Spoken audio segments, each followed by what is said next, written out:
What's up, Toes? Camera Hoarder 101 here, and today we're looking at a bunch of different comics, and the cool thing about these is that they're not all MLP related, so we get to kind of look at different art styles and see how they differ, and just see what I like about all of them. So let's start with the MLP ones, and they're both the same exact issue. They're MLP Annual. They're just two different colors, and what MLP Annual is it's a yearly thing, so it's not once a month like the regular My Little Pony series.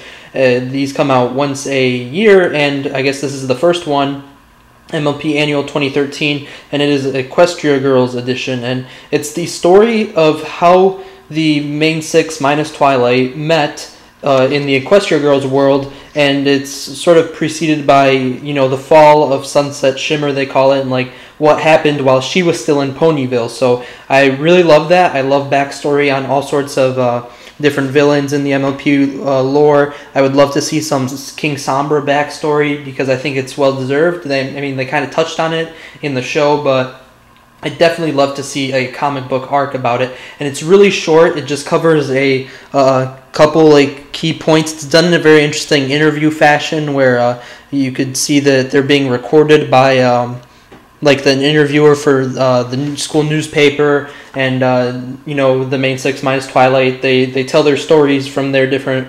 perspectives, and it's really nice. Like I said, they're the exact same issue, same stuff in here. There's a couple cameos here and there, like there's a cameo from the Micro series, and it's just really cool. And in particular, I like this cover a little bit more. It's funny because I got that one a day before the street date, and then I got this cover on the street date, and I really like this one because it's got Twilight, and it's got this whole ponies on one side, humanoids on the other side, and I don't know, it's just cute. It's not like exact My Little Pony style, and neither is that one. That's a little bit more artsy and stylized, but this one is just done in such a unique way, and I really like the way it, you know, the elements of harmony are up in the sky, and it's kind of like a, what's the word, Northern Lights type theme, like in the background, and I just really like that. So I prefer this cover, and also the fact that it's like a very nice texture. Like, in all seriousness, both covers have different textures. This is a glossy texture that you'll see on the, say, like the other Micro series Volume 1 that I reviewed. They're the same texture where it's just glossy. This one's got a sort of matte, but it's like a glossy matte.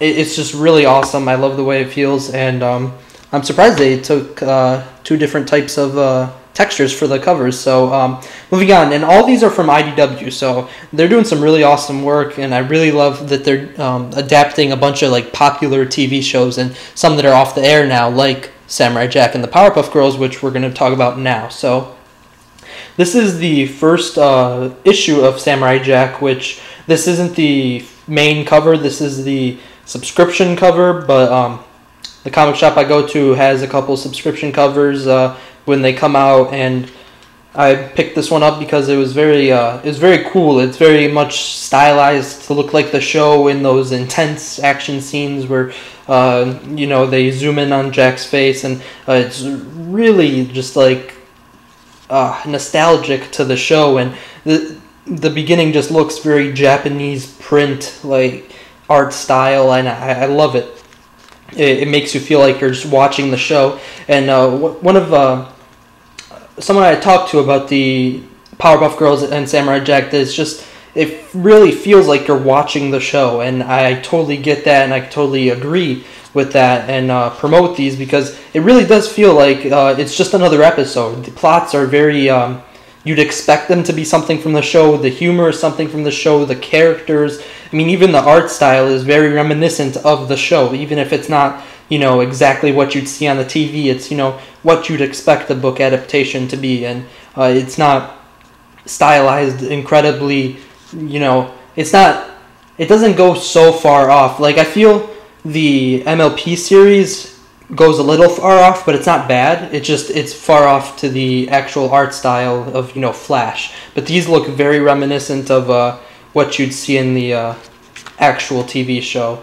But I love it. the first the first issue of this first arc of Samurai Jack is really interesting. The plot basically is Jack is looking for this thread of time to travel back in time to his past instead of being in the future that Aku has made. So it's basically the plot of the show, except there's this thread of time thing that he needs to find, and there's always monsters stopping him.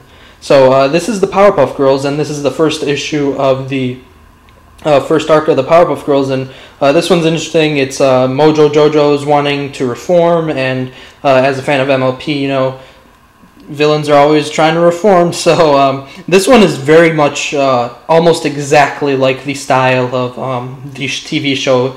It deviates like none, and you could clearly see the villains look the same, the characters look the same, and I think some of the monsters, even though they're not on the show, I've never seen this monster on the show or just don't remember, but it looks like something that would be in the show. And what I like about the Powerpuff Girls one is because the Powerpuff Girls are moving a lot, they they always have those trails of lights behind them, and I just really like how it's done in the comic to show movement. You give them the trail of light, so it's a very good comic as well. And I just flipped through this one. I'm not going to flip through the second one just because I want to highlight the art style more so in particular, but here is the cover of the second one. I mean, I just have it wrapped and I don't want to unwrap it, so it's looking to be a pretty good series. These are all $3.99 except MLP Annual, because it is a little bit thicker and special cover and all that. It's a little bit more expensive. I think it's like $7.99, or I mean, it really just depends where you get it from, but just know that prices are going to vary. One thing I will say about MLP Annual is I think it ended a little bit abruptly, and I don't know if there's going to be another issue. It could be done either way, I'd say. You could be left to the imagination, of the reader. The ending is very well suited for that type of thing, but it could also be continued and expanded for maybe one more issue.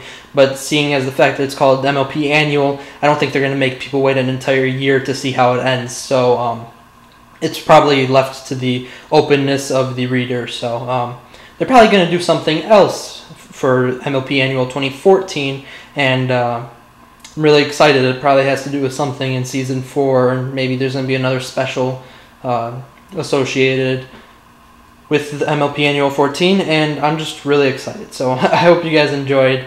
I know I'm talking a lot about comic books, but they're just really accessible for me now, and I just really love reading them and getting into these new series. So who knows, maybe I'll cover some other stuff in the future. See you guys later. Camo Hoarder 101 out.